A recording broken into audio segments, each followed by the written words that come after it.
Good afternoon to all. बेटा company law की class start करते हैं। चैप्टर का नाम क्या है आज का? पहला, membership in a company. Membership in a company. अब इस चैप्टर की कहानी क्या है, इस चैप्टर में क्या आना है, अपन कैसे इस चैप्टर को आगे लेके चलेंगे।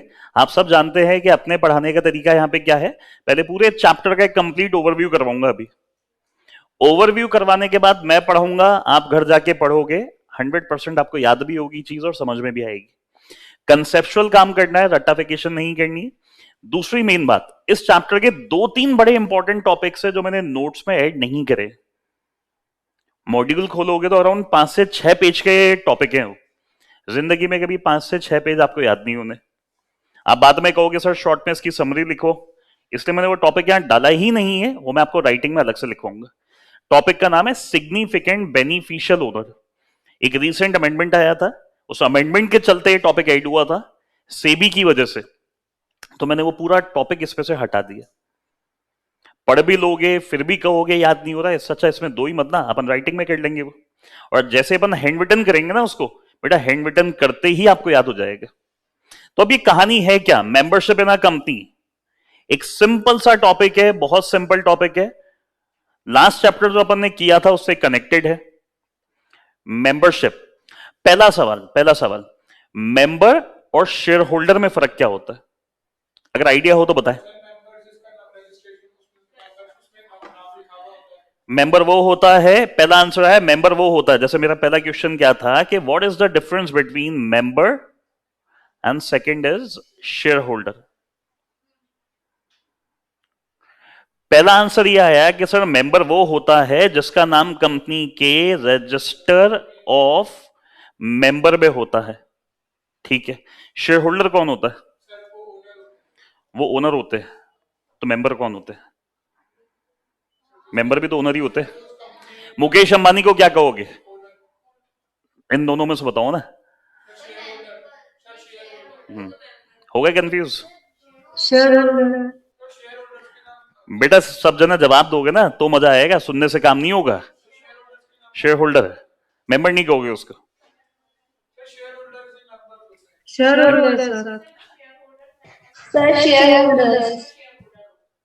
होल्डर मेंबर होते हैं बट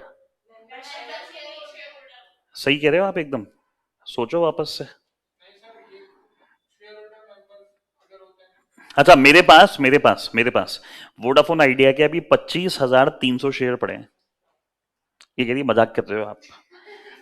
कहां आपकी औकात के आप 25,000 शेयर खरीदो है? नहीं, कभी कभी माइंड रीड करे तो उसमें हो सकता है मन में कभी आए। देखो यहाँ पे क्या लिखा हुआ है, वोडाफोन आइडिया ब्रैकेट में देखो 25,300 रुपए लिखा हुआ है, 25,300 शेयर।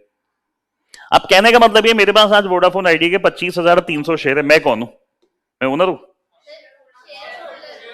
ये सबसे बड़ी लड़ाई है इस चैप्टर की। बच्चा यही नहीं बता पाता कि मेरे पास 25,300 शेयर्स है, मैं शेयर होल्डर हूं या मैं मेंबर हूं। हाँ, आपका आंसर क्या था?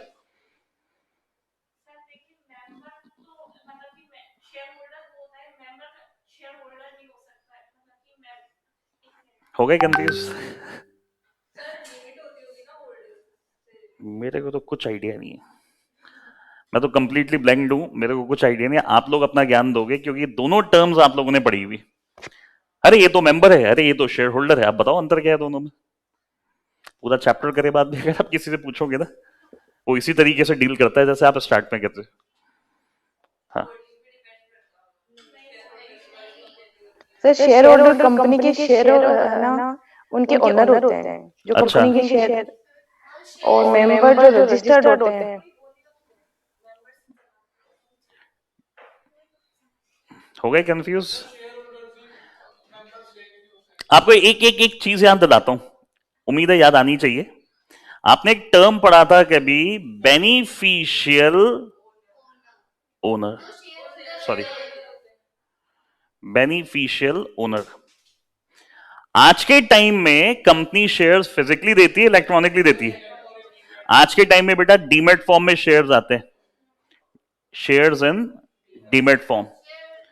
मैं आपको कहानी याद दिलाता हूं वापस से। मैंने कहा था आपको नेक्स्ट चैप्टर के स्टार्ट में काम आने वाली है वो। मैंने आपको डिपॉजिटरी का इसलिए ओवरव्यू नहीं दिया था क्योंकि नेक्स्ट चैप्टर के जस्ट स्टार्ट के अंदर आना था ये।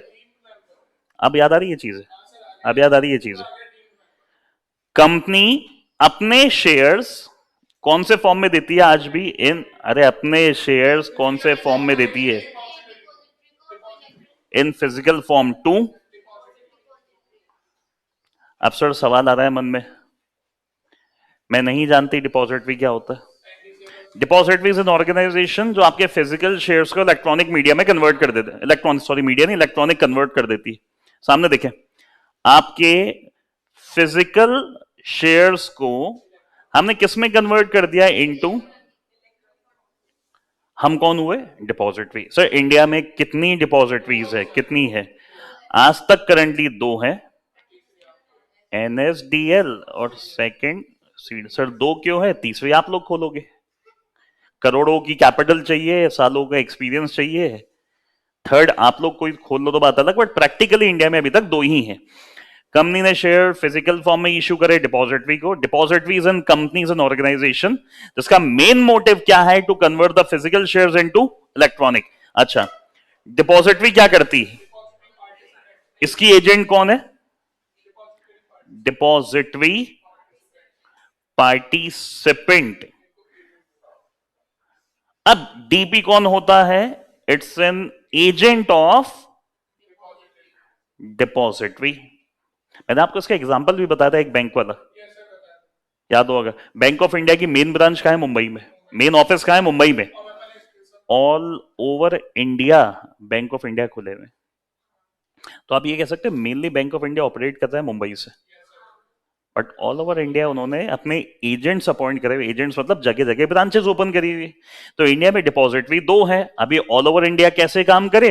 तो इन्होंने क्या करा कि all over India DP hire कर ली। डीपी मतलब डिपॉजिटरी में काम करने वाले लोग, डिपॉजिटरी के साथ काम करने वाले लोग, इन्हें शॉर्ट में कहा जाता है डीपी। सर ये कौन होते हैं बेटा? एग्जांपल ले लो, जैसे कि स्टॉक ब्रोकर। Stock broker. अब ये डीपी से कौन कनेक्ट होता है? इन्वेस्टर। इन्वेस्टर यानी अपन लोग। अब अपन लोग इन्वेस्टर हैं, डीपी से कनेक्ट हुए। इन्वेस्टर शेयर्स परचेज करता है कौन से फॉर्म में? इन इलेक्ट्रॉनिक फॉर्म। तो हम कहते हैं इन्वेस्टर को हमने एक नाम दे दिया। सेबी में हम नहीं कहते कि रोहित पटोलिया के पास वोडाफोन आइडिया के इतने शेयर्स है। सिंपल एक सेंस चलता है वहां पे कि मेरे को एक टर्म ये लोग देते हैं क्या, कि मैं कौन हूं? Beneficial owner. साथ ही साथ एक चीज और, ये जो बेनिफिशियल ओनर होता है ना, इसे डीम्ड मेंबर भी कहते हैं। याद आ गई होगी ये कहानी बेटा? सबको याद आ गई ऑनलाइन भी? Yes sir. चलो हाँ, अब आपके पास आते हैं। अब बताएं क्या है आंसर। हर शेयर होल्डर मेंबर होता है, नहीं होता है? हर मेंबर शेयर होल्डर, क्या थी चीज बताएं। अब आज मेरे पास 25,300 शेयर वोडाफोन आइडिया के, मैं कहूंगा आई am a share holder of Vodafone idea and also a deemed member of Vodafone idea. नहीं आई बात समझ में? बोलो आपके दिमाग में क्या डाउट है? जरूरी नहीं है कि दोनों हो, बट हो सकता है। इवन मैं आपको कहूं, इवन मैं आपको एक चीज समझाना चाह रहा हूं यहां पे, मेंबर और शेयर होल्डर जो होती है ना terms, it can be interchangeably used. Interchangeably use मतलब शेयर होल्डर की जगह मेंबर कह दो, मेंबर की जगह शेयर होल्डर कह दो, बहुत बहुत बड़ा फर्क नहीं पड़ता। बहुत बड़ा फर्क नहीं पड़ता। हम रियल और प्रैक्टिकल सेंस की बात करते हैं। मैं बुकिश या किताबी या रट्टाफिकेशन की बात नहीं करता। मैंने आपको लाइव एग्जांपल अभी वोडाफोन आइडिया का दिखाया है, that I am holding 25,300 shares. I am beneficial owner of Vodafone Idea and beneficial owner is the deemed member। ये मैं आपको दिखाऊंगा, लिखा हुआ है लॉ में। समझ में आई होगी कहानी। आई होप सबके क्लियर है यहां तक ऑलमोस्ट। थिन लाइन अंतर है। प्रैक्टिकली किताबों के हिसाब से चले ना तो हर मेंबर का नाम रजिस्टर ऑफ मेंबर में होता है, बट शेयर होल्डर का जरूरी नहीं होता। फिर अगर अपन इलेक्ट्रॉनिक मीडिया वाली कहानी पे आ जाएं तो इसी एग्जांपल को याद करो, मैंने एक चीज और बताई थी आपको, जो डिपॉजिटरी है इसे कहा जाता है that he is the registered owner, और इन्वेस्टर को क्या कहा जाता है that he is the beneficial owner. याद आ रही है ये चीज भी? उम्मीद है क्लियर है। कब उम्मीद है क्लियर है ये। अब एक एक टाइम पास एग्जांपल जो मैंने उस टाइम भी दिया था फिर से याद दिला देता हूं आपको। आपकी बहुत ही प्यारी एक्टिवा, होंडा एक्टिवा, अब आरटीओ डिपार्टमेंट में, इन आरटीओ डिपार्टमेंट ये एक्टिवा किसके नाम पे रजिस्टर्ड है? हमारे पिताजी के नाम पे। बट क्या वो एक्टिवा केवल पिताजी चलाते हैं क्या? पिताजी को तो बोल दो कि पिताजी आप क्या हो? आप हो पापा रजिस्टर्ड ओनर मेंबर। बट इस एक्टिवा के आनंद हम लोग भी लेते हैं, इस एक्टिवा के मजे हम लोग भी लेते हैं। हम कौन हो गए?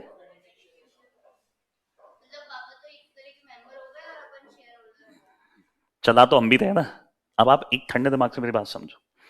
डिपार्टमेंट के हिसाब से रजिस्टर्ड किसके नाम पे है व्हीकल? पापा। बट चलाने वाले पापा अकेले नहीं है, चला आप भी रहे हो। आपको हम बेनिफिशियल ओनर कहते हैं और साथ ही साथ आपको हम डीम्ड ओनर भी कहते हैं। आप एक्टिवा चला रहे थे आराम से, ओ टशन में हॉर्न बजाते हुए, सीटियां बजाते हुए एक्टिवा चला रहे थे। आपकी फ्रेंड ने पूछा नहीं ली है एक्टिवा? कब ली तूने? आपको कल ही ली है मैंने। अच्छा तेरी है? हाँ मेरी है।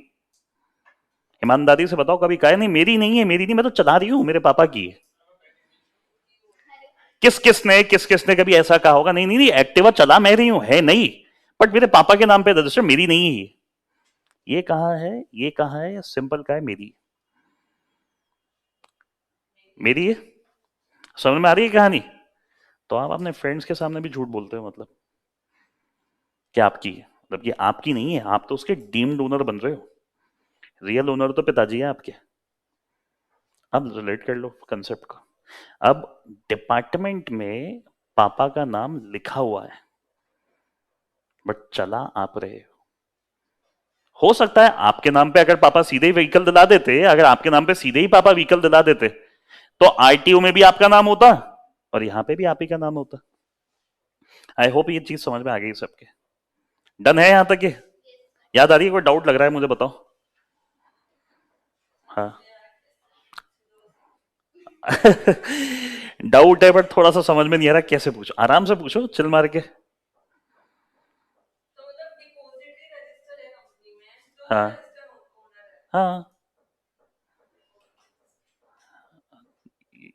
डाउट था, कंफर्मेशन थी। देखो आप एक चीज समझो, मेरे पास ये शेयर्स है मेरे कागज फॉर्म में। एक एग्जांपल देता हूँ, ये फिजिकल फॉर्म में मेरे पास मेरे शेयर्स है जो कागजों में लिखे। मैं गया डिपॉजिटरी एनएसडीएल और सीडीएसएल, मैंने कहा भैया एनएसडीएल सीडीएसएल मेरे शेयर्स दे लो। ये सारे शेयर मैं आपके नाम पे कर रहा हूँ। आपके नाम पे क्यों कर रहा हूँ? आपको मालिक नहीं बना रहा मैं। क्या आपसे मैं पैसा ले रहा हूँ? नहीं नहीं नहीं नहीं, ये शेयर मैंने आपको दिए हैं हार्डली। मैं मेरी बुक्स में लिख रहा हूँ कि मेरे शेयर मैंने किसको दे दिए? एनएसडीएल और सीडीएसएल। अब एनएसडीएल सीडीएसएल क्या करेगा? इसका कन्वर्जन कर देगा इनटू इलेक्ट्रॉनिक फॉर्म। अब उन शेयर्स को इलेक्ट्रॉनिक फॉर्म में करके ये शेयर्स वो किस तक पहुंचाएंगे? इन्वेस्टर तक। इन्वेस्टर से पैसा रेज करेंगे, कंपनी को पैसा दे देंगे और बीच में अपनी कमीशन ले लेंगे। नाम के लिए मैंने शेयर्स अपने नाम पे करवा लिए ताकि मैं ये काम कर सकूं। मैं एक एग्जांपल बताता हूं रियल लाइफ आपको, उम्मीद है समझ में ज्यादा आएगा। मान लेते हैं आपके भैया एनआरआई है, अब वो इंडिया कभी कभार आते हैं, but NRI is holding multiple properties in India. बहुत बड़ी आसामी है आपके भैया, इंडिया में जगह जगह प्रॉपर्टीज है उनके पास। ऐसे लोग पता है क्या करते हैं इंडिया में? ऐसे लोग इंडिया में क्या करते हैं? एनआरआईज इंडिया में क्या करते हैं? एक डॉक्यूमेंट क्रिएट कर देते हैं, उसे नाम देते हैं पावर ऑफ अटॉर्नी। और मान लो अपने छोटे भाई को पावर दे दी, देख भैया मैं यहां नहीं हूं बट मेरे बिहाफ पे तू डील कर ले, मेरी कंप्लीट करने देख कि मेरे बिहाफ पे तू डील कर ले। और जब पावर ऑफ अटर्नी बनाते हैं ना तो उसमें क्लियरली सब कुछ लिखा जाता है, you are having all the powers, लेकिन क्लियरली लिख दिया जाता है एक्सेप्ट अपनी इच्छा से सेल करना, सेल करके मनी अपने अकाउंट में लेना, ये आपको अलाउड नहीं है। आप मेरी जगह डिपार्टमेंट में पेश हो सकते हो, मान लो जेडीए ने नोटिस दे दिया, कहीं जाना था, नगर निगम जाना था, अब वो थोड़ी एनआरआई बाहर से बार बार आएगा कि इस तरीके से काम कर लेते हैं। अब एक चीज मुझे बताओ, नाम के लिए हमने पावर ऑफ अटर्नी दे दी, तो मैंने क्या उसको ओरिजिनल ओनर बना दिया क्या प्रॉपर्टी के? फॉर टाइमिंग मैंने उसको सर्टेन पावर दी है, मैंने सर्टेन पावर दी है। तो ये देखो ना, यहां पे भी मैंने यहां पे डिपॉजिटरी को सर्टेन पावर दे दी कि देख बेटा मैं ये काम कर रहा था, पहले फिजिकल खेल रहा था, पहले मैं हजारों करोड़ों सर्टिफिकेट निकालता था, फिर बार बार नए देता था, पुराने करता था, पागल हो गया मैं तेरे को पावर दे रहा हूं, तू मेरे शेयर्स में डील कर, उनको फिजिकल से इलेक्ट्रॉनिक में कन्वर्ट कर, इन्वेस्टर तक उन शेयर्स को पहुंचा, एज अ मीडिएटर आप मेरे लिए काम कर लो। तो कागजों के हिसाब से रजिस्टर्ड ओनर कौन हो गए? ये। बट पैसा प्रैक्टिकली कंपनी में, क्या इनका लग रहा है क्या? पैसा किसका लग रहा है? इसीलिए तो उसको हम डीम्ड मेंबर मान रहे हैं।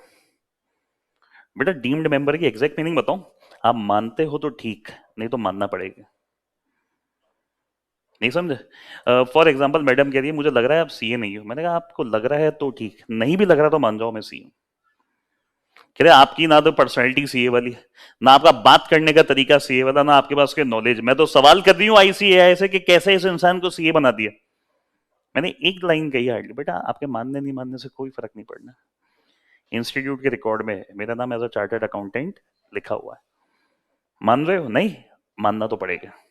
घर में मम्मी पापा जब बात मनवाते हैं क्या कहते हैं? बेटा तेरे से पूछ नहीं रहे, तुझे बता रहे हैं तुझे ये करना है, डीम्ड है। अब वो सोचो आपको ये कहे डीम्ड है तुझे ये करना है, नहीं, वो क्या कहते हैं तेरे से पूछा नहीं जा रहा, तुझे बताया जा रहा है यही करना है।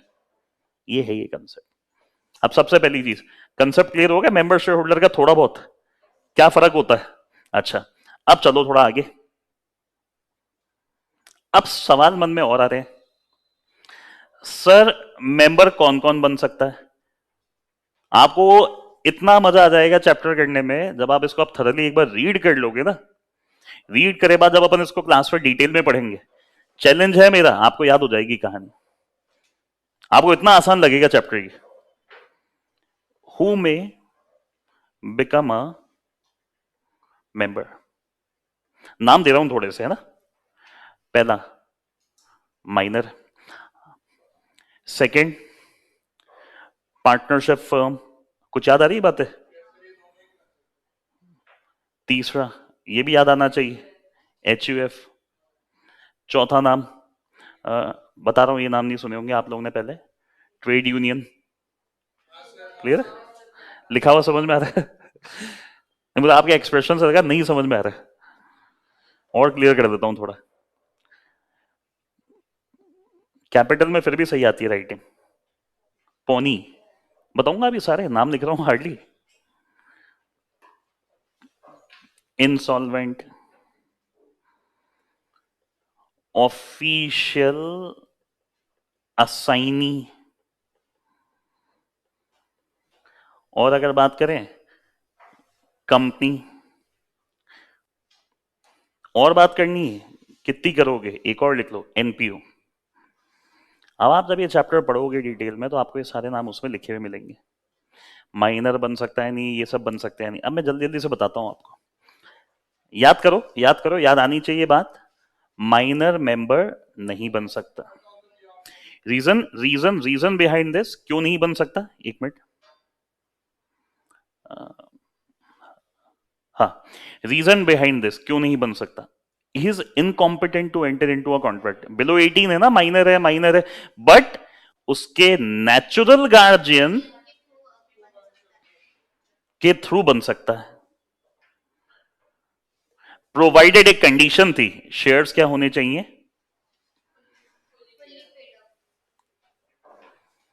यार आप माइनर हो, आप माइनर हो, आप नहीं करोगे लीगल काम, आप लीगल काम करने के लिए लॉ के हिसाब से एलिजिबल नहीं हो, तो आपके बिहाफ पे वो काम कौन कर लेते हैं? आपके नेचुरल गार्जियन। सिंपल कहानी, आप जब पैदा हुए थे हो सकता है मम्मी पापा ने आपके नाम से एलआईसी पॉलिसी ली, तो पैदा होते ही आप प्रीमियम पे करना चालू हुए होंगे, मतलब एलआईसी वाले आते होंगे आपसे प्रीमियम लेने, या मम्मी पापा बाउंड है देने के लिए। जब वो पॉलिसी मैच्योर होगी उसके फायदे कौन लेगा? फायदे तो आप लोग लोगे। अच्छा, क्या माइनर के ऊपर कोई फाइनेंशियल ऑब्लिगेशन डाल सकते हो या नहीं? नहीं, मैं तो डालूंगा, तो बेटा तो डाल भी दे, तेरे डालने से भी फर्क नहीं पड़ेगा, आप माइनर के अगेंस्ट केस ही नहीं कर पाओगे। लॉ कहता है माइनर के अगेंस्ट फाइनेंशियल ऑब्लिगेशन का कोई केस आप नहीं कर सकते, and the reason behind this, he is incompetent to enter into a contract. अच्छा, माइनर नाम के लिए तो मेंबर बन गया, पर डिसीजंस कौन लेता होगा? Natural guardian. माइनर को वोटिंग राइट्स कब मिलेंगे? जब वो 18 प्लस वन डे हो जाएगा। 18 प्लस नहीं, 18 प्लस वन डे। याद आ गई ये चीज? समझ में आ गई ये चीज? बेटा याद आ गई? Yes sir. चलो, जब मैं पूछू ना याद आ गई, तो रिप्लाई सबको करना है। बार बार मुझे क्या माइक लगा के तेज नहीं बोलना, हाँ याद आ गई, ऐसे नहीं, अपने आप जवाब दे दे सब। पार्टनरशिप फर्म, ये सौतेला भाई है कंपनीज एक्ट का, होता ना स्टेप ब्रदर, और सौतेलों से रिश्ते हमारे वैसे भी सही नहीं है, तो हमने एक सीधी सी कहानी बोली, तू भाई कौन? सौतेला। तेरे को तो हम क्या नहीं मानते, एक लीगल पर्सन ही नहीं मानते। सर ऐसा भेदभाव क्यों? ऐसा भेदभाव, एक बार कंप्लीट करता हूं। बाप दोनों का कॉमन है सेंट्रल गवर्नमेंट, बाप दोनों का कॉमन है सेंट्रल गवर्नमेंट, बट अंदर के प्रोविजंस अलग अलग बने हुए। हमारा कंपनी लॉ क्या कहता है? हमारा कंपनी लॉ क्या कहता है? हम पार्टनरशिप फर्म को लीगल पर्सन नहीं मानते, तो इसका ये मतलब नहीं ये लीगल है। लाइन ध्यान से सुनो मेरी, हमारा कंपनीज एक्ट कह रहा है कि हम इसको एक लीगल पर्सन नहीं मानते, तो इसका ये मतलब नहीं ये इलीगल है, ये इलीगल है। पार्टनरशिप फर्म हमें क्या कहता है? पार्टनरशिप एक्ट हमें क्या कहता है? आप रजिस्ट्रेशन करवाओ तो ठीक, नहीं करवाओ तो ठीक। तो हम कह रहे तुम अपने एक्ट में रहो, हमारे एक्ट में मत आओ। नहीं समझे? तुम अपने घर रहो, हमारे घर में मत आओ। जब सौतेला और रियल साथ में रहते हैं ना, तो दिक्कत बड़ी होती है। तो हमारे कंपनी लोग कह रहे हैं हमें हमारे सौतेले भाई के साथ नहीं रहना।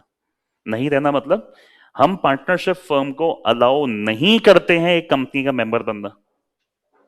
बट एक डाउट आया दिमाग में, सर पार्टनरशिप फर्म में जो पार्टनर्स हैं वो तो बन सकते हैं ना इंडिविजुअली। मान लो आप सब जनों की एक पार्टनरशिप फर्म है, मान लेते हैं मनोज्ञा है ना, मनोज्ञा, आपका नाम क्या था? मनोज्ञा, लवीना, रौनक, दिशा, प्रेक्षा, आप सबकी एक पार्टनरशिप फर्म थी। आप फर्म के नाम से शेयर लेना चाह रहे हो? अलाउड नहीं है। अपने नाम से लेना चाह रहे हो? अलाउड है। समझ में आ गई कहानी? अच्छा, फर्म नहीं बन सकती, एलएलपी बन सकती है क्या? अब ये क्या है? Limited liability partnership. Limited liability partnership, sir short में बताओ क्या होता है? बताओ, जानते हो तो? एक मिनट, कौन से एक्ट के अंदर? एलएलपी एक्ट बना हुआ है। अभी तो कंपनीज एक्ट बोला था मैंने। हाँ हाँ, पहले बोलो आप, फिर मैं सवाल पूछूंगा। कंपनीज में आते हैं कि? हाँ,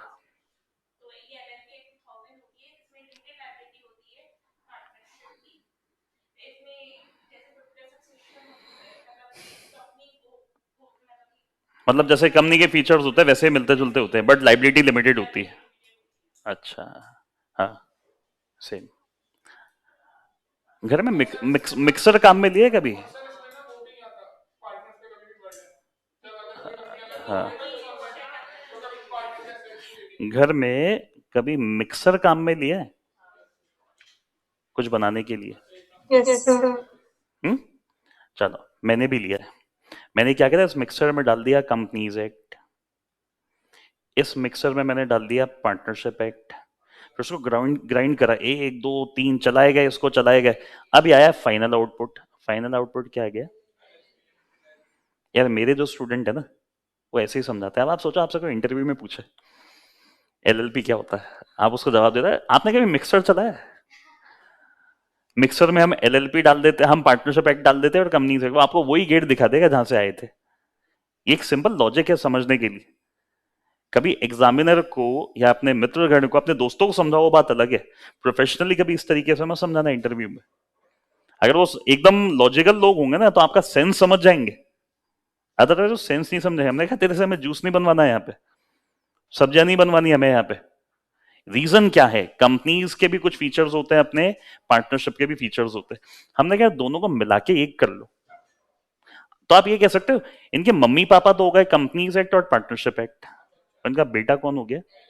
एलएलपी। बेटा बेटी जो भी कहो सब बराबर है, पता चले हर्ट हो जाए यहाँ पे भी लोग, बेटा क्यों बेटी नहीं। तो हम सिंपली आपको क्या कहना चाहें, इनके माता पिता है कंपनीज एक्ट और पार्टनरशिप एक्ट, और इनके डॉटर या सन कौन हो गए? एलएलपी। आप सर इनकी डिटेल बताओ एलएलपी की। नहीं बताऊंगा, ये पढ़ाऊंगा सेटिंग अप के अंदर। एलएलपी का पूरा चैप्टर है वहां पे। शॉर्ट में थोड़ा सा बता देता हूं। पार्टनरशिप एक्ट में पार्टनर्स की लायबिलिटी अनलिमिटेड होती है, कंपनीज एक्ट में मेंबर की लायबिलिटी लिमिटेड होती है। हमने कहा हम एक ऐसी पार्टनरशिप बनाते हैं जो कंपनी के जैसी है, and the main feature behind LLP is कि उसके पार्टनर्स की लायबिलिटी क्या होगी? लिमिटेड। जबकि पार्टनरशिप एक्ट में क्या होती है? अनलिमिटेड। आई होप समझ में आ गई ये चीज, सबके क्लियर है ये? यस अच्छा, फिर एक सिंपल सवाल वापस से आपसे, क्या एलएलपी मेंबर बन सकता है? हाँ बन सकता है। रीजन, एलएलपी का रजिस्ट्रेशन करवाना मैंडेटरी होता है। हाँ, एचयूएफ, ये कौन होता है? Hindu undivided family. एक करता करता, बाकी को पार्टनर। कुछ याद आ रहा है? आपकी फैमिली में जो सीनियर मोस्ट मेंबर होगा उसे हमने करता कह दिया, वो करता धरता है हमारा। आप लोग कौन हो? आज सोचो, मान लो आपके पापा हेड है, दादाजी है, जो भी है हेड, आप जाके बोलो हाय करता, और वो बोले हाय को पार्टनर, नहीं ना। वो करता मतलब he is the head of the family, he she is the head of the family. अच्छा, करता केवल एक मेल मेंबर हो सकता है क्या? या फीमेल भी हो सकती है? एक फीमेल होके आप मेल कह रहे हो केवल?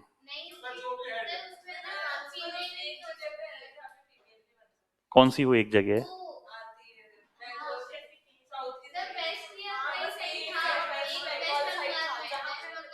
लोग मानते हैं कि मेल है, बट सर्टेन जगह इवन फीमेल्स को भी हम एचयूएफ में करता मानते हैं। अब मेरा एक सिंपल क्वेश्चन, एचयूएफ को भी हम क्या नहीं मानते? लीगल पर्सन नहीं मानते, नहीं मानते। एचयूएफ के लॉ, टैक्सेशन, ट्रीटमेंट सब अलग है, टैक्स में भी अलग आता है इसका। बट क्या एचयूएफ के जो को पार्टनर्स हैं वो इंडिविजुअली बन सकते हैं या नहीं? बेटा वो इंडिविजुअली बन सकते हैं या नहीं? यस सर समझ आ गया? एचयूएफ नहीं बनेगा, एचयूएफ नहीं बनेगा। अच्छा, अब सर नेक्स्ट नाम भी बता दो जल्दी से एक बार। ये रहा, एक मिनट। ट्रेड यूनियन क्या होती है?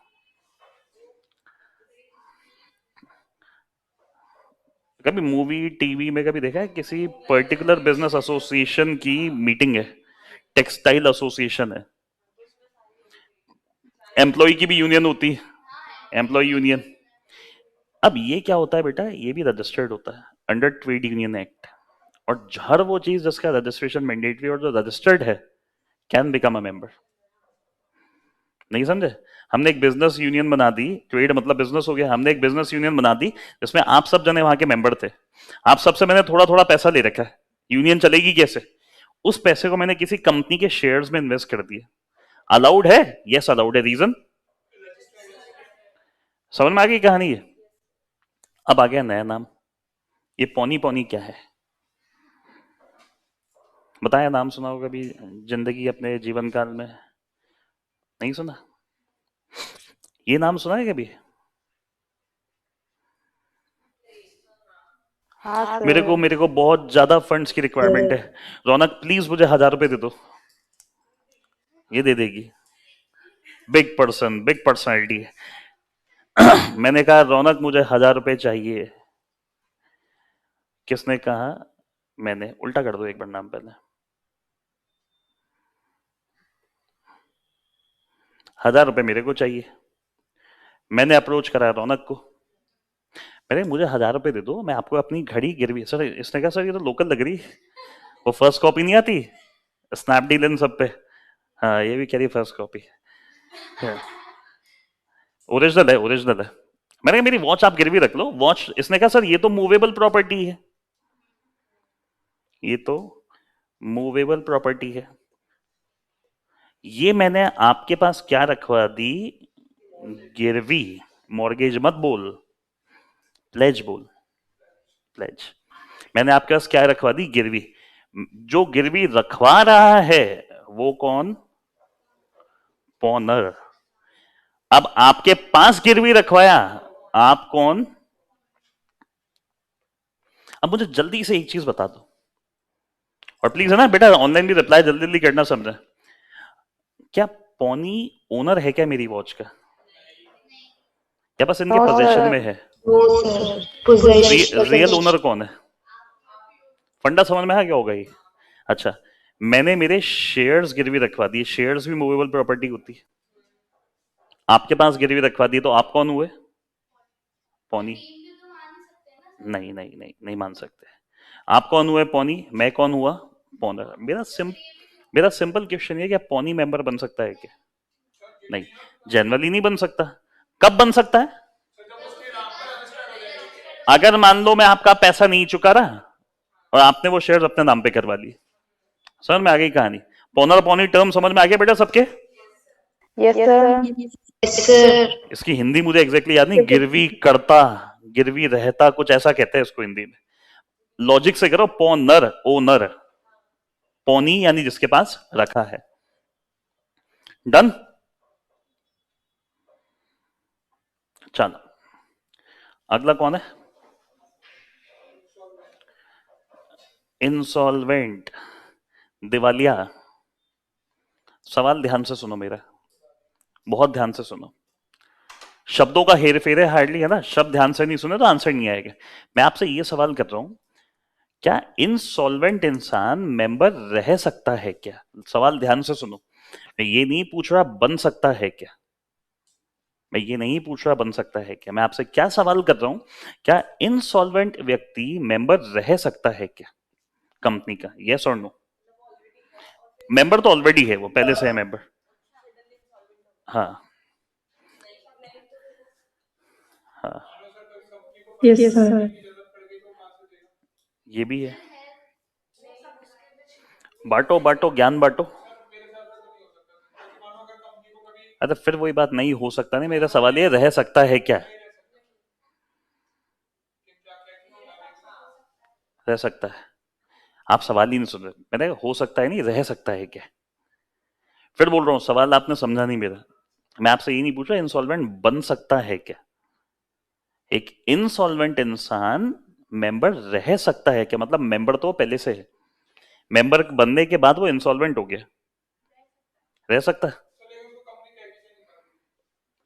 यही कह के निकाले कि तू इंसॉल्वेंट है, और तो क्या कहेंगे? क्या कहेंगे? तू बहुत बड़ा करोड़पति इंसान है इसलिए निकाल दे। एक चीज होती है, एक दिक्कत आती है, एक दिक्कत आती है इंसॉल्वेंट में। मान लो आज हमें मेंबर्स को लाइबल करना है। आप सब जने सॉल्वेंट, करोड़पति, अरबपति, मैं इंसॉल्वेंट। ऐसा एग्जांपल हो, कभी कभी हर्ट हो जाते हैं बच्चे। मान लो तुम इंसॉल्वेंट हो गए। हम क्यों मान ले यार, आप हो ना, हम करोड़पति, तुम इंसॉल्वेंट हो गए। मान लो मैं इंसॉल्वेंट हो गया। आज मेंबर्स को लाइबल करना था, हर मेंबर पे पेनल्टी लग रही है 3-3 लाख रुपए की। एक दिवालिया इंसान 3 लाख रुपए कैसे देगा? कंपनी प्रोएक्टिव काम करती है। प्रोएक्टिव मतलब हमें दिख रहा है ना वो इंसॉल्वेंट हो गया। ध्यान से सुनना मेरी बात, ये जब तक मेंबर रहेगा, अब आगे मत बोलना जब तक है जान। ये कब तक मेंबर रहेगा? जब तक रहेगा जब तक उसका नाम रजिस्टर ऑफ मेंबर में है। जिस दिन नाम हटा दिया, उस दिन से मेंबरशिप खत्म। आप लॉजिक समझो ना हटाने का यार, लॉजिक समझो हटाने का। क्यों हटा रहे हो आप? ये थोड़ी ऐसे ही बैठे बैठे हटा दिया। क्यों हटा दिया? वो इंसॉल्वेंट हो गया था। आज अगर लाइबिलिटी आ गई ना मेंबर के ऊपर, वो दे नहीं पाएगा, फिर हटा दो। यानी आप ये कह सकते हो इंसॉल्वेंट इंसान जब तक मेंबर रह सकता है जब तक उसका नाम कहां पे है।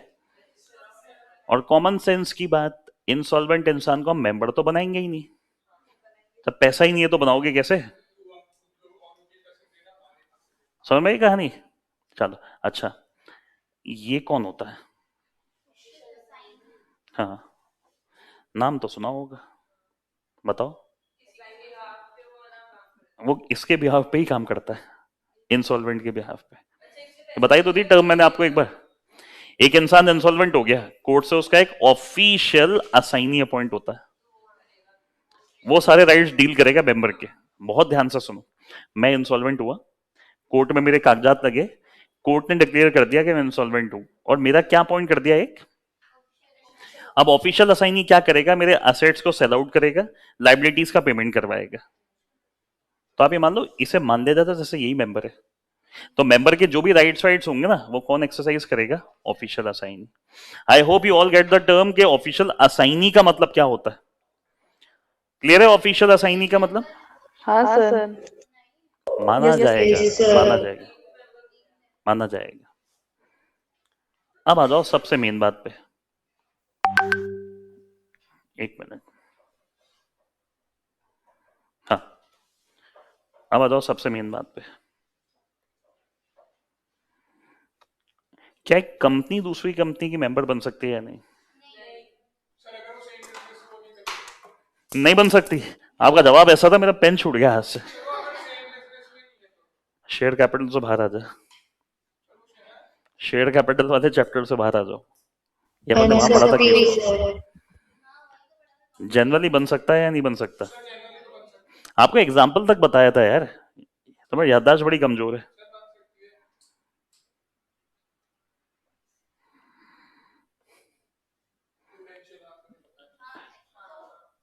ऐसे तो बन सकती है, बट वैसे नहीं बन सकती थी। ICICI bank, ICICI prudential, ICICI bank promoter है किसकी? प्रूडेंशियल की। रिलायंस इंडस्ट्री के पास रिलायंस जियो में शेयर्स है, अलाउड है, क्या दिक्कत आ रही है? Holding subsidiary. अब एक बहुत प्यारा कंसेप्ट है, ध्यान से समझते हैं इसको, बहुत ध्यान से। दो कंपनीज है, नाम दे देते हैं इनको अपन। ये उस टाइम भी पूछा था मैंने आपसे, होल्डिंग और सब्सिडियरी कंपनी। मान लो एग्जांपल रिलायंस इंडस्ट्री, और इसकी सब्सिडियरी मान लो रिलायंस जियो। बहुत ध्यान से सुनना, होल्डिंग सब्सिडियरी की मेंबर बन सकती है? यस। होल्डिंग सब्सिडियरी की मेंबर बन सकती है? यस। मतलब आप पापा की सुन सकते हो? हाँ, सुन सकते हैं, कोई इशू नहीं।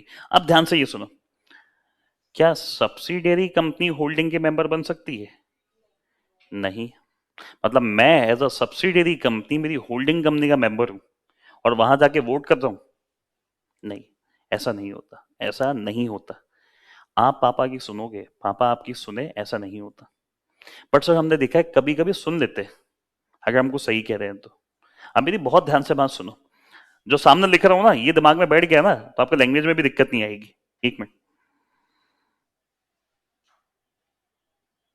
हाँ, अगर सब्सिडियरी कंपनी पहले से ही होल्डिंग कंपनी की मेंबर थी, मतलब होल्डिंग सब्सिडियरी बनने से पहले, क्या अगर सब्सिडियरी कंपनी होल्डिंग सब्सिडियरी का रिश्ता आया उससे पहले ही होल्डिंग कंपनी की मेंबर थी, देन, सुन तो लो पूरी बात, then continue as a member. But मैं क्या नहीं दूंगा आपको?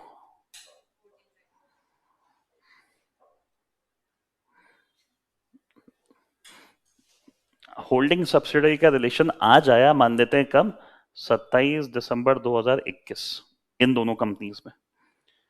बट ये रिलेशन आने से पहले ही, जिसे आज हम सब्सिडरी कह रहे हैं ना, वो पहले से ही सामने वाली कंपनी की मेंबर थी। नहीं समझे?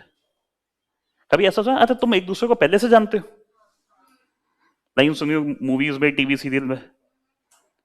आप एक दूसरे को पहले से जानते हो? कब से जानते हो? हमने तो आज मिलवाया है। ये वही तो कहानी है, हमने आज मिलवाया मतलब होल्डिंग सब्सिडरी तो हम आज बने। बट ये जो सब्सिडरी है ना, ये तो पहले ही मेंबर थी। पहले ये दोनों कंपनियां इंडिविजुअल जिंदगी जी रही थी, रिलायंस इंडस्ट्री और जियो। दोनों में रिश्ता तो आज आया। हम कह रहे हैं ये रिश्ता आने से पहले ही जियो किसकी मेंबर थी? मान लो रिलायंस की। Then it Jio can continue as a member, but उसे क्या नहीं मिलेगा? एक शेयर होल्डर मेंबर ओनर का जो सबसे मेन हथियार होता है ना, हथियार नहीं देंगे आपको। कौन सा हथियार नहीं देना? इससे आप इन्फ्लुएंस कर सकते हो कामों को, ये नहीं देंगे आपको। थोड़ा बहुत समझ में आया कि मैं नहीं कह रहा पूरा डिटेल पढ़ाऊंगा अभी तो कल आपको। थोड़ा बहुत दिमाग में क्या, क्यों नहीं हुआ ऐसा? क्योंकि अगर मैं सब्सिडरी और मैं आपके यहाँ आके वोट कर रहा हूं, मतलब मेरा ओहदा एकदम आपके जैसा। घर में कभी ऐसा था कि पापा का और आपका ओहदा एकदम सेम नहीं होता। आप कह रहे हो तो भी वही काम, पापा कह रहे हो तो भी वही काम, फिर फर्क क्या रहा दोनों में? समझ में आ गई कहानी थोड़ी बहुत? और भी 2 पॉइंट आएंगे, बाद में बताऊंगा आपको। ये कौन है? एनपीओ। एक एनपीओ दूसरे, एक एनपीओ मेंबर बन सकता है या नहीं? कंपनी का मेंबर बन सकता है या नहीं? नहीं, ये तो नॉन प्रॉफिट है sir, as the name suggest, knowledgeable है हम सब। नाम क्या है इसका? और तू कंपनी के मेंबर बन रहा है? डोनेशंस आती है एनपीओ में, तो ऐसे थोड़ी पैसा आता है। एनपीओ में मान लो खूब सारा पैसा, बहुत ध्यान से सुनो अभी मेरा। एनपीओ मेंबर बन सकता है, जनरली नहीं बन सकता। एक जगह बन सकता है, एक और एनपीओ का। एनपीओ एनपीओ मेंबर बन जाओ, क्या दिक्कत है? दोनों नॉन प्रॉफिट हो, दोनों मिलके किसी सोशल चीज को प्रमोट करते हैं। नहीं समझे? बट एक चीज ध्यान में रखना, हेलो हेलो हेलो, सामने देखो एक बार। एक चीज ध्यान में रखना, दोनों का ऑब्जेक्ट सेम होना चाहिए। आप सोचो आईसीआईएसआई और बीसीसीआई कह रहे हम तो मर्ज हो रहे हैं। क्या करेगा आईसीआईएसआई? सौरव गांगुली को सीएस का कोर्स करवाएंगे? वो खुद क्लास प्लस को प्रमोट कर रहे हैं। सौरव गांगुली जी खुद तो क्लास प्लस को प्रमोट कर रहे हैं, और आईसीएसआई बीसीसीआई की मेंबर बन गई। अब कह रही जितने भी जने बीसीसीआई में काम कर रहे हैं ना, हम सबको सीएस करवाएंगे। क्या दोनों का उद्देश्य, ऑब्जेक्ट सेम है क्या? BCCI is promoting sports, ICSI is promoting. कैसे मिलोगे यार? ये तो दूसरे धर्म की शादी हो गई। रियल लाइफ में भी देखा हो, धर्म धर्म अलग हो जाए तो शादी करने में भी दिक्कत आ जाती। ये अलग रिलीजन वाले, ये अलग रिलीजन वाले, वो फिल्मी सीन बन जाएगा यहाँ पे। हो भी गई तो कलेश हो जाएंगे आगे, तो ऐसा काम ही मत करो ना। बीसीसीआई और हॉकी एसोसिएशन समझ में आता है, आईसीएसआई आईसीएमआई मतलब सीएमए वाले मिल जाओ, क्या दिक्कत है? समझ में आ गई ये कहानी? आई होप यहां तक क्लियर है बेटा, सबके क्लियर है अच्छे से? Yes, sir. जी सर। Yes, sir. हाँ, 2 के क्लियर, बाकी सबके ऊपर से गया। Yes, sir. अच्छा यस सर बाकी सबके ऊपर से गया। चलो जल्दी से आगे देखते हैं। कुछ नहीं है, पूरा चैप्टर सम अप हो गया आपका, पूरा चैप्टर। वीडियो तो मैं अपलोड कर दूंगा ऐप पे। अच्छा, नेक्स्ट चीज, एक्सपल्शन ऑफ अ मेंबर। एक सिली एग्जांपल लेता हूं, बुरा मत मानना आप लोग, है ना। कोई पापा ने आपको घर से निकाल दिया, पॉसिबल है? पॉसिबल है, पॉसिबल है। अब कर दो उल्टा। क्यों? पापा ने ताकत दी थी, पावर दी थी, कर लेना मेरे अगेंस्ट भी ये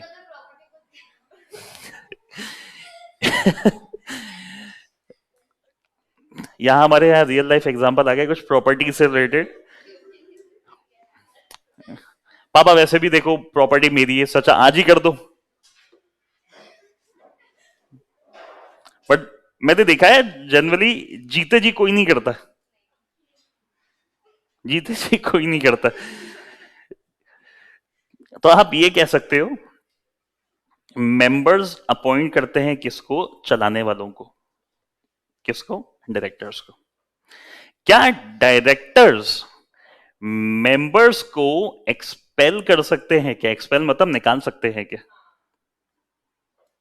मतलब जो ये कह रहे थे आप सही कह रहे हो? मेंबर्स ने डायरेक्टर को अपॉइंट करा है। आपको फिर से एक चीज समझाऊं, एक मिनट, ऑनलाइन वालों को फिर से एक चीज समझाऊं।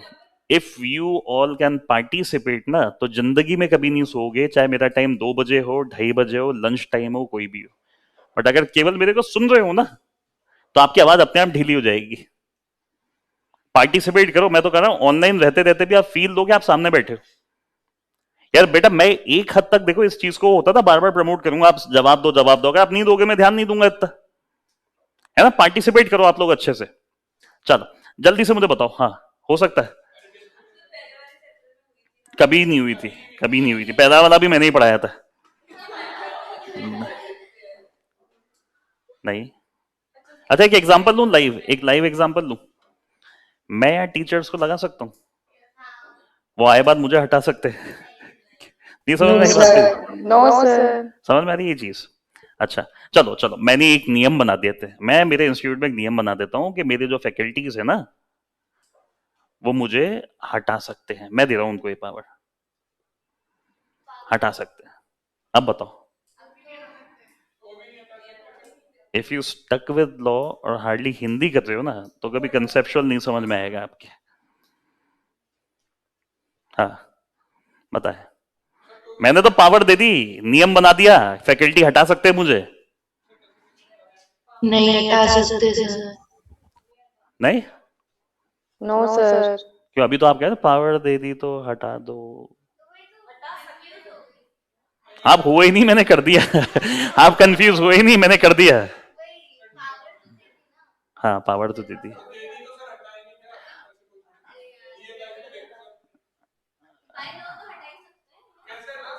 नहीं मैं तो डिस्कस करता हूँ, मैंने कोई आंसर नहीं दिया। मैंने कोई आंसर नहीं दिया। हटा तो सकते, हटा तो सकते हैं। अगर एक आंसर आया हमारे यहाँ पे, 2 सहेलियां हैं, दोनों ने अपना दिमाग मिलाया और एक कॉमन आंसर निकाला कि हटा सकते हैं, कोई दिक्कत नहीं है। क्यों? लॉ ने पावर दे दी ना, लॉ में पावर दे दी। अच्छा एक चीज बताओ, पावर देने से काम हो जाएगा, ध्यान से मेरी बात सुनो, या लॉ के हिसाब से पावर देने से काम होगा? लो के देने से। समझ में आ रही है बात मेरी? आप कोई भी पावर दे दो, आप कोई भी पावर दे दो भैया, आप कोई भी पावर दे दो, आपके देने से थोड़ी काम हो जाएगा। आपको याद है मैंने एक चीज बताई थी लास्ट चैप्टर में, लॉ और आर्टिकल पैरेलल चलने चाहिए। इन केस अगर कोई कंफ्यूजन आता है, जीतेगा लॉ। तो जब ये टॉपिक पढ़ोगे ना, यहाँ पे एक लाइन लिखी हुई, इवन अगर आप आर्टिकल में ये पावर डाल भी देते हो ना, तो भी ये पावर क्या होगी? Null and void. कैसे डाल दोगे ये पावर? रेस्टोरेंट में खाना खाने गए, वेज पिज्जा ऑर्डर करा था, सामने नॉन वेज पिज्जा आ गया। अब जो शुद्ध शाकाहारी कहते तो पिज्जा होता है, वेज हो या नॉन वेज हो खा लो, क्या दिक्कत है? क्यों? क्यों? नॉन वेज वाला तो आता भी महंगा है, वेज वाला सस्ता आता है, खा लो, महंगी चीज आ गई कम रेट में। आप कहोगे नल एंड वॉइड, इसको लेके जाए यहां से और दूसरा लेके आ, तेरे देने से ही थोड़ी खा लूंगी मैं। हम जैनी है, शुद्ध शाकाहारी लोग। ऐसा मेन्यू करा कुछ और ऑर्डर था, थोड़ा सा महंगा आ गया था नॉनवेज, तो धर्म गया तेल लेने, हम तो खा लेंगे, कोई इशू नहीं। नल एंड वॉइड है, कंप्लीटली नल एंड वॉइड। उसके दे देने से अपन नहीं खा लेंगे, खाना है नहीं खाना अपन डिसाइड करेंगे। और हमारा लॉ प्रैक्टिकली देखा है मैंने, जैनियों का लॉ तो कहता है मत खाओ, बट मैं कितने ही जैनियों को जानता हूं जो खाते भी। बट ये थोड़ी वो खाते हैं तो पूरा जैनी समाज खाना चालू हो जाएगा। चलना तो लॉ के हिसाब से है ना। आई होप कंसेप्ट समझ में आ गई। चलो नींद थोड़ी आ रही है यस सर। बेटा, किसी को Yes, नींद sir. थोड़ी आ रही है। नहीं सर। चलो। No sir. और आ भी रही होगी तो लाइव कैसे कहोगे मेरे मुंह पे क्या हाँ से आ रही है। यार देखो मैं कोशिश नहीं पूरी आप करता हूँ। अच्छे से पढ़ाते हो, नहीं अरे आती थी। इतनी इतनी मेरी तारीफ, इसका इसका एक्सप्रेशन देखो आगे कह रही ओह। बेटा ये क्या कह रहे हैं बच्चों के एक्सप्रेशन, इतना सफाई से झूठ कैसे बोल दिया आपका एक्सप्रेशन तो कुछ और था अभी चलो कोई नहीं, एक सिंपल कहानी और चलो 11th-12th में लेके चलूं क्या, जो कोरोना के दौरान घर पे निकल गई। चलो इसी बहाने हम यहां पढ़ लेंगे।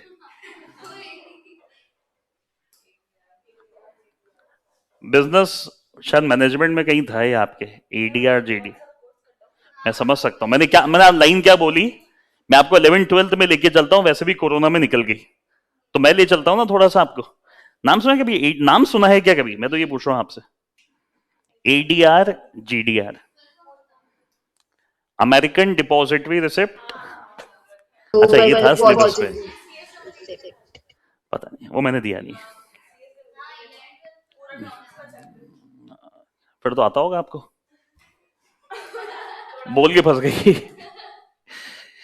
एडीआर जीडीआर नाम सुना है? नहीं, ये एक्सप्रेशन से बात करता है चलो इसकी भी कहानी लेते हैं थोड़ी सी।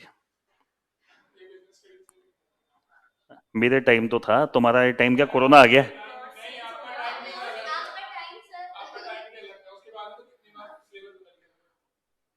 जस्ट अभी जो लास्ट सिलेबस गए थे ना कोरोना से पहले, वहां तक भी था। वो तुम्हारे कोरोना के दौरान हो सकता है टॉपिक की कटिंग शटिंग हो गई होगी। अब इतना मेरे को नहीं पता, मुझे 11th-12th छोड़े जमाना हो गया, छोड़े मतलब पास करे हुए पास करे हुए। अच्छा, एक इंडियन कंपनी, बहुत ध्यान से सुनना, बहुत ध्यान से, हाँ वो मजा आ जाएगा लिटरली अगर अपने किसी फ्रेंड को समझाओगे ना, ये इंप्रेशन झाड़ोगे आप अपना, उससे पूछना है ये चीज, फिर आप समझाना ये चीज। लिटरली बता रहा हूं आपको, जब फील होगा कि आप कंसेप्चुअल चल रहे हो, कि केवल हम लोग बात नहीं कर रहे, आप फील करो ना एक बार खुद किसी अपने फ्रेंड से डिस्कस करके, उसका ये कंसेप्ट क्या है और आपका क्या है। अगर आपको फर्क फील हो जाए और आपका अच्छा लगे ना, तो आप जज कर लेना आपने क्या किया। एक इंडियन कंपनी, एग्जांपल ले लेते हैं इन्फो और सिस, इंडिया की second number IT sector company, one of the biggest IT sector company of India. अच्छा, इस इंडियन कंपनी इन्फोसिस को पैसा रेज करना है, क्या रेज करना है, मनी रेज। अब इसके मन में सवाल, कहां से रेज करें, इंडिया से ही करें या अब्रॉड से करें। इंडिया से करते हैं तो हम क्या इशू कर देते हैं इंडिया में, securities like shares, debentures etcetera. अब इन्फोसिस कह रहे नहीं यार इंडिया से नहीं करेंगे, इंडिया से नहीं करेंगे, हम पैसा रेज करेंगे बाहर से। आपको एक प्रैक्टिकल कंसेप्ट बता देता हूं, बाहर से पैसा रेज करना ज्यादा सस्ता पड़ता है, रेट ऑफ इंटरेस्ट कम होती है। क्यों? वो लोग फॉरेन करेंसी के फ्लक्चुएशंस में अपनी इनकम ज्यादा करते हैं। हमने जब पैसा दिया, जब डॉलर कितना था 70 रुपए, आज जब रीपेमेंट का टाइम आया, जब डॉलर 80 रुपीज, तो 10 रुपए में कमा गए वो लोग। तो रेट में, फॉरेन करेंसी की रेट में वो उनकी अर्निंग ज्यादा होती है। तो एक सिंपल कहानी, एक कंसेप्ट है, अब्रॉड से पैसा रेज करना थोड़ा सा चीप है एज कंपेयर टू इंडिया। अब इन्फोसिस ने कहा यार बाहर से पैसा कैसे रेज करें, तो इन्फोसिस ने कहा अब्रॉड चलते हैं और वहां जाके क्या इशू कर देते हैं, डिपॉजिटरी रिसिप्ट, शॉर्ट में इसको नाम दे देते हैं डीआर। अब सर डिपॉजिटरी रिसिप्ट क्या है, ये कुछ नहीं है, ये कुछ नहीं है, it is just like a share, but क्या नहीं है इसमें, नो वोटिंग राइट्स। दो बातें हैं, दो। डिपॉजिटरी रिसिप्ट क्या होता है, शेयर्स का ही दूसरा नाम होता है, बट उसमें क्या नहीं होता, वोटिंग राइट। उसमें क्या नहीं होता, वोटिंग राइट।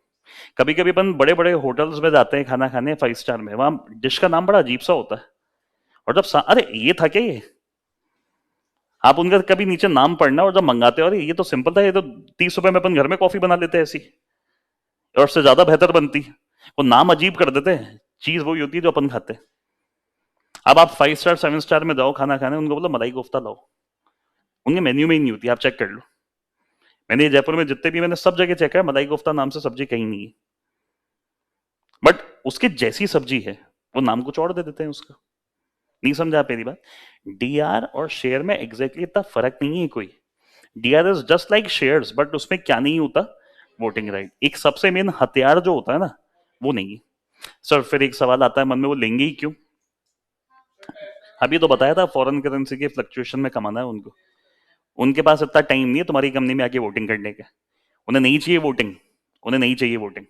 सर मान लो उन्हें अगर वोटिंग चाहिए तो बताऊंगा तो कैसे मिलती। अच्छा अब डीआर इशू करने हैं हमें बाहर, हमें डीआर क्या करने हैं बाहर, इशू। अब सवाल ये आता है कैसे करें। ये होता है दो तरीके से, पहला एडीआर और second as the name suggest American depository receipt and global depository receipt. American मतलब जो कहां इशू होता होगा, अमेरिका यूएस के अंदर। ग्लोबल मतलब बाकी सब जगह। ये चीज नाम से समझ में आ गई? ज्यादा बड़ी चीज क्या होगी बेटा, ज्यादा बड़ी चीज क्या होगी जल्दी से बताओ, एडीआर या जीडीआर? ग्लोबल आंसर आ रहे हैं, ग्लोबल GDR सर। जीडीआर। और शायद क्यों लगाते हो तो पहले यार एडीआर। अब वर्ल्ड में किसी भी कंट्री के वीजा के लिए अप्लाई कर लो, हो सकता है मिल जाए। यूएस का वीजा इतनी इजीली नहीं मिलता। यस सर, सबसे टफ है। यूएस की जो कंडीशन है इतनी आसान नहीं है कि हर इंसान पूरी कर ले। फाइनल में आ जाओ, एक लाइन लिखी हुई मिलेगी, issuing ADR is more stringent मतलब difficult than issuing GDR. Sir ऐसा क्यों? फाइनल में आओ उसके लिए अपन वहीं देखेंगे ये सब। अच्छा अब सवाल ये आ रहा है, ये एडीआर जीडीआर इशू कैसे करें? समझ में आ गया ना एडीआर क्यों? क्योंकि मुश्किल होता है वो वहां पे इशू करना। एक मिनट, कहां गया ये रहा। हाँ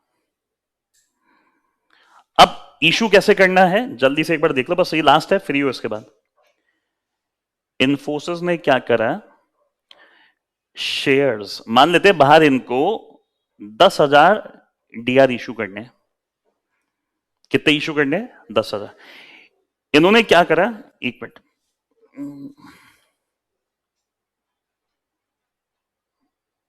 हाँ 10,000 डीआर इशू करने थे, तो उन्होंने क्या करा, 10,000 शेयर्स इंडिया में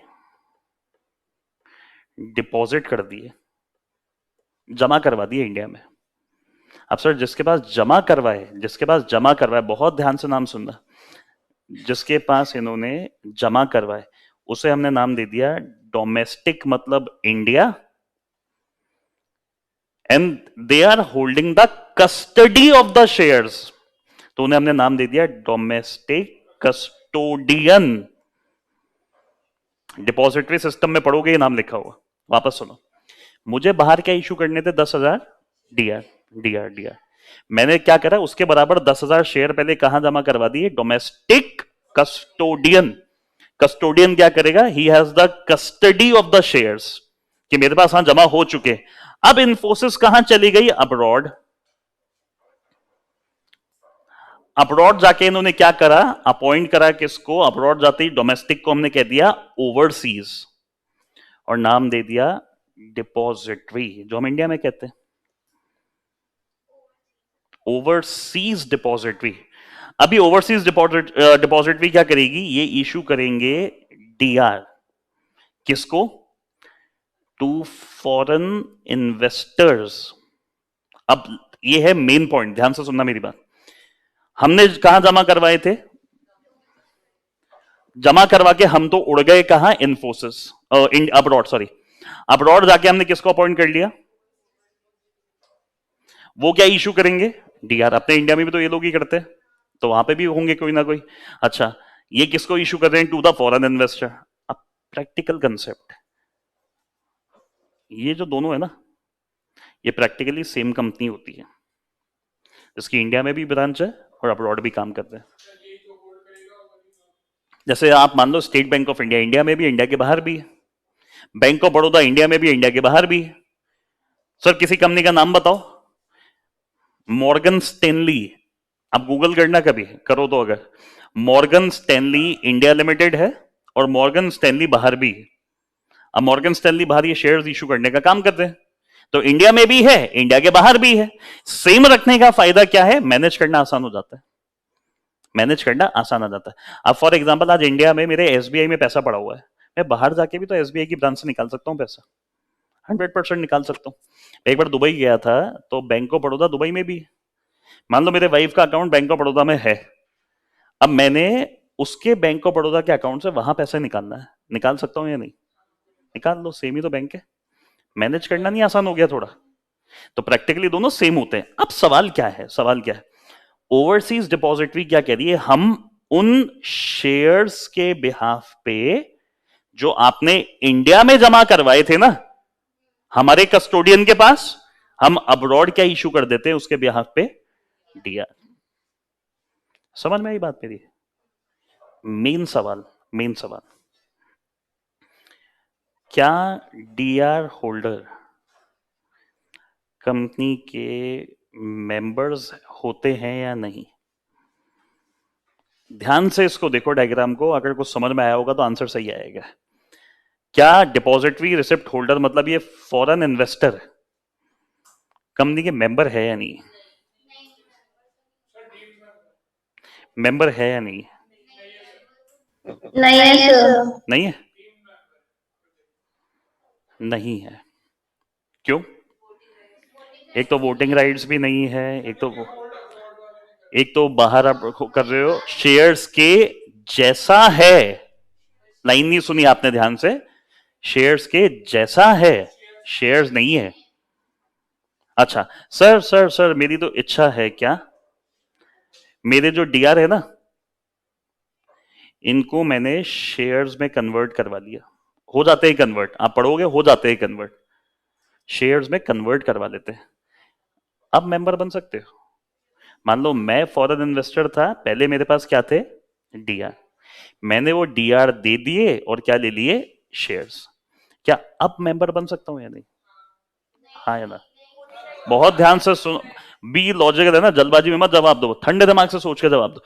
when I am a DR holder, मेरे पास शेयर के जैसी कोई चीज है, I have converted my DR into shares. अब तो शेयर्स ही तो है, वोटिंग राइट्स भी तो होंगे। आप सवाल ही नहीं सुना आपने ध्यान से। मैंने कहा मैंने मेरे डीआर दे के शेयर्स ले लिए, हो सकता है ये, हो सकता है, पॉसिबल है ये। और जब डीआर मतलब शेयर्स के जैसी चीज दे के मैंने शेयर्स ले लिए, अब बन सकता हूं या नहीं? अब बन जाओ, कोई इश्यू नहीं।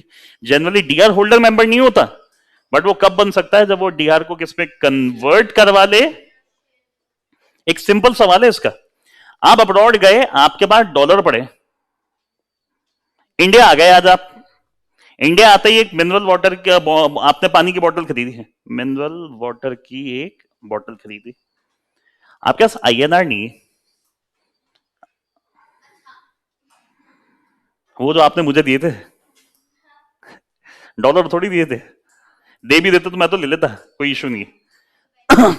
मैं बैंक छोड़ो, मैं तो जेब में रख लेता, कोई दिक्कत नहीं, मैं ले भी लेता। हाँ, इन्वेस्टमेंट होता है डॉलर, एक कुछ नहीं। चलो आपने एक पानी की बोतल वाले को डॉलर दिया, वो ले लेगा क्या? वो ले लेगा क्या? उसको क्या चाहिए? उसको चाहिए आईएनआर। आप एयरपोर्ट पे थे ना, तो एयरपोर्ट पे करेंसी कन्वर्टर के ऑप्शंस होते हैं, मनी एक्सचेंज वाले। आपने उसको बोला भैया भैया भैया मेरे $100 ले लो भैया, और मुझे 7,500 रुपए दे दो आईएनआर के हिसाब से। पहले आपके पास इंडियन रुपीस के जैसी कोई चीज थी, अब तो इंडियन रुपी है ना, अब तो चलेंगी ना यहाँ पे। समझ में आ गया कंसेप्ट? इतना तो आपके मॉड्यूल में नहीं, इसलिए कह रहा हूं किसी से बात करो, समझाओ, अपना भी करो और मेरा भी करो प्रमोशन। और रियल बता रहा हूं, मजाक का पार्ट, ये एग्जैक्ट टॉपिक ही है। आप जब मॉड्यूल पढ़ोगे ना, आपके मॉड्यूल में एक कहानी नहीं समझा रही, मॉड्यूल में उन्होंने क्यों एडीआर जीडीआर डाल दिया? क्योंकि उनको पता है कि सेबी में पार्ट बी में थोड़ा सा एडीआर जीडीआर आता है। अब क्या हर फर्स्ट मॉड्यूल वाला बच्चा सेबी थोड़ी पढ़ेगा? और तुम्हारी सेबी में भी इतना नहीं है, ये इन्होंने कहां डाला हुआ है? प्रोफेशनल में पूरा चैप्टर है। अब वहां तक आओ तो पहले। अब जब वहां आओगे ना, और भगवान ने जहां पास हुए मेरे से ही अगर आगे पढ़े, यार फाइनल में आगे बच्चा थोड़ा सा टशन वाला हो जाता है, नहीं ये नहीं वो नहीं, मान रहा हूं अगर मेरे से पढ़े तो जैसे ही चैप्टर देखोगे ना, आपको देखते ही पूरा चैप्टर समझ में आ जाएगा। आई होप यहां तक समझ में आ गया सबके। बेटा यहां तक सबके क्लियर है? Yes, sir. Ankita, Kanishka, Yes, प्रिया, sir. सिद्धि, काजल? जी सर। चलो, इसमें 2-3 छोटे छोटे टॉपिक्स और रहते हैं, वो आज नहीं ले रहा, कल ही लूंगा। दो टॉपिक के नाम क्या है? एक तो आएगा सिग्निफिकेंट बेनिफिशियल ओनर, ये मैं आपको राइटिंग में करवाऊंगा, ये होगा इन राइटिंग, क्लास में लिखवाऊंगा लाइव रहते हुए भी। सेकंड, एक आएगा variation in share holders right, ये बड़ा इंपॉर्टेंट टॉपिक है एग्जाम्स के लिए।